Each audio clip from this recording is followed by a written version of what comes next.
There is a lot of talk about how to do a seam finish, but not much about when to do a seam finish. Patterns will often just say, use your serger if you wish, or finish your seams, but it doesn't really tell you when to use your serger. Do you cut out your fabric first and then serge, or do you serge over the top of your stitching? I mean, as a complete newbie to sewing, this might seem like silly questions to ask, but I assure you they are not silly questions, and there is no such thing as a silly question, at least not in my world. So let's talk about this finish your seams in the usual manner nonsense and make some sense out of this process so you can get on with your sewing.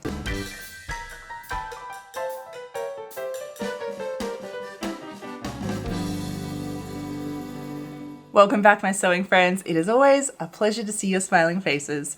If you are just here for the very first time, then welcome. My name is Evelyn Wood and I'm the creator of VintageSewingSchool.com. And here on this channel, we do everything vintage sewing skills to help our modern day sewing. So you can really understand what you're doing in sewing, so you can start creating, not just copying things. And so you can make and create the things that you dream of. If it's something that you're interested in, do hit the subscribe button if you haven't already. So I know you know, patterns completely neglect to tell you when to do a seam finish, or like what is the process. It's really hard to understand, and some just say finish your seams or use your serger if you wish. So first let's talk about the golden rule of sewing, and then why we do this golden rule, and then I'll talk you through some of the variations, the alternatives that you could see or find to the golden rule, just so that you know you can identify it on a pattern and know why it might be mentioned, or you can start choosing what you want to do. The golden rule of sewing is you sew a seam, you finish it, you press it, and then you move on to the next step. So let me explain this though. So first of all, sew your seam. Your pattern will clearly tell you to do this. It will say, sew your seams, right sides together, stitch down front to back, etc., etc. But here's where it sometimes stops, and it just completely neglects to tell you the rest of it. And this is where it's just assumed knowledge that you know this. So once you sew your seam, so it'll be one of these steps on a pattern here, sew your seam. The unwritten rule then is that you finish it. So we finish the seams, the raw edges, so that they don't fray. This could mean your serger, it could mean a zigzag stitch, it could mean a pinking shear, could be a French seam, it could be a felled seam. You need a finish on your edges to stop the fraying. And you do this at this point. We haven't moved on yet. So you sew your seam, you finish it, and then the next unwritten rule is that you press it. You must always press your seam at this point to get it sitting in the right direction. And then we move on to the next step. So that's when you have finished this section here, and then you move on to the next piece of the puzzle. Literally a piece of the puzzle here. So why do we do this rather than, trying to sew all the seams and then come back and finish it all, or any other number of different methods that we could use? So this is the golden rule in, high-end dressmaking. So a seam here on a skirt, right? So I have sewn my seam. That's the seam. I've already finished it and I've already pressed it. So now I'm ready to move on to the next step. If I had not completed this in its entirety already, when I go to sew on my waistband here, if this is already stitched here on my waistband, if I come back later and try and finish it then, I can't actually lift this up to get to the very end here. And you will not be able to get to all of the actual edges, like the raw edges, after you have sewn other seams. So you need to do it one by one by one so that they are actually completely finished. You can get to them easily and everything is pressed and sitting in the correct direction, because it makes it really easy when you go to sew your next seam, because it's already pressed in the right direction that you want it to go.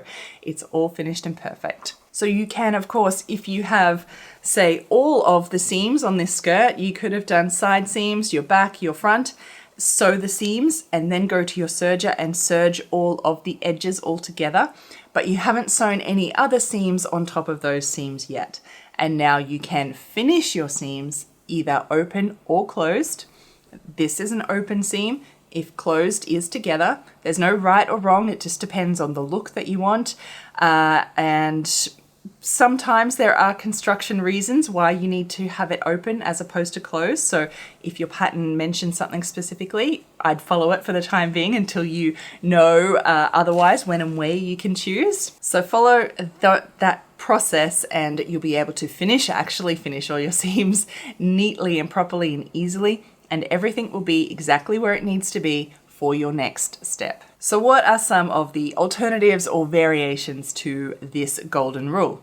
So you might see some patterns explain different things. Perhaps on YouTube you're seeing someone do something different, and there are times and places for all different types of things. Let me talk you through some of the main ones so you can start deciding what's right for you and your project.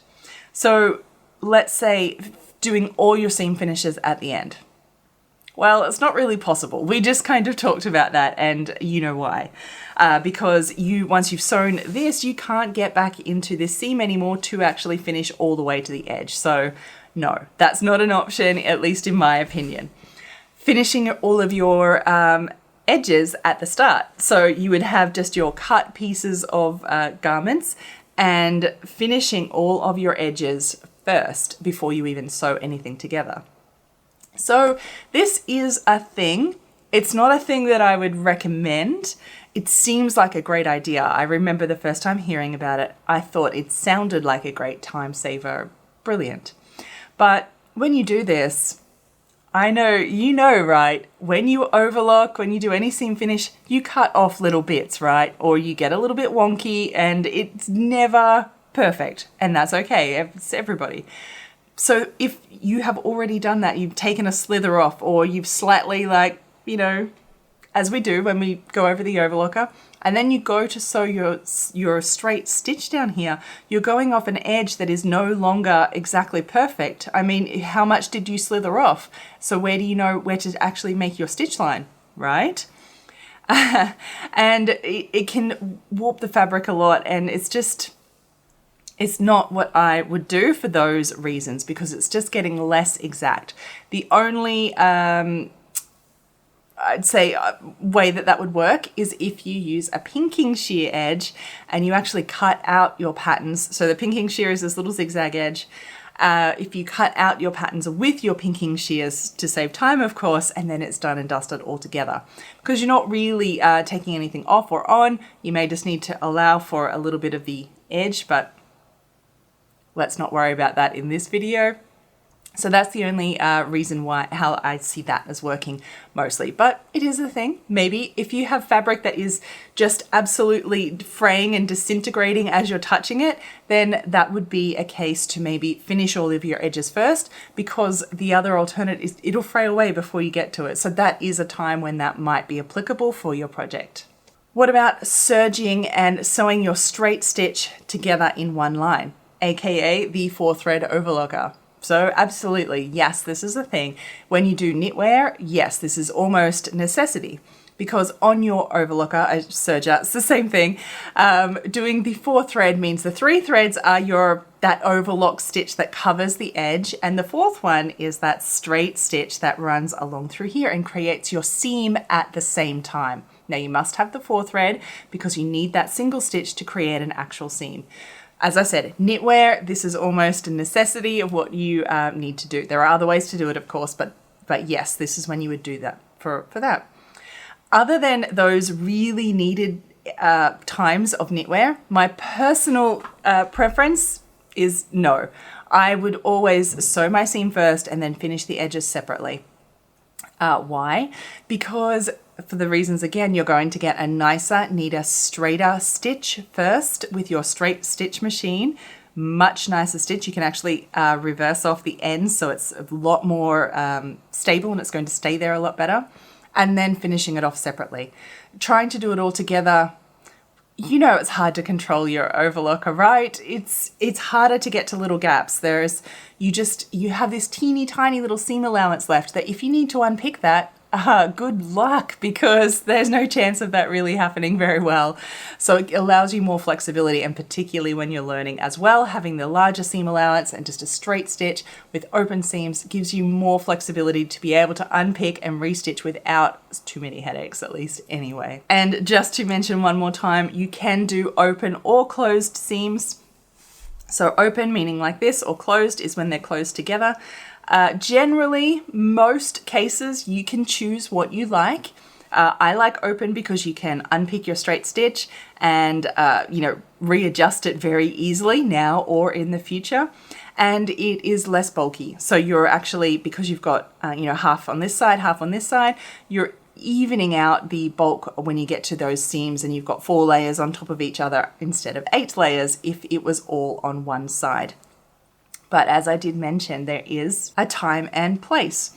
So sometimes you have to have open for certain construction reasons, or you have to have it closed to one side for certain construction reasons. So if your pattern mentions a certain direction, follow it for the time being until you know how to read ahead and see whether it is an option or whether it is needed for the construction that you're doing. Because most times you can choose, and that's nice to know.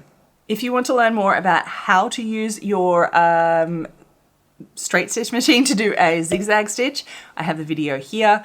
And if you want to learn more about different types of seam finishes that you can do, there is a video here. These are all linked down below that I think that you'll really enjoy to watch as well. And if you want some more guidance on all of this types of unwritten rules of sewing that is just, where do you find this information? I invite you to come join me at Vintage Sewing School. Me and the community there of sewers who are just like you and sharing all our knowledge together to really understand what we're doing so you can really take your sewing to the next level. There's a link down below, and you can even take a free class. So for today, I thought a little bit of fun. Leave me a comment below. Maybe tell me about what is the funniest thing that has happened to you in regards to this silly finish your seams in the usual manner, or forgetting to finish your seams, or patterns not mentioning it, or something like that. Tell us your funny story about this kind of unwritten rule process. Let's have a little bit of fun today. Remember to read those comments and, like the ones that you like, because sharing all of our information here is how we all get better at sewing. So until next time, my friends, happy sewing. Bye.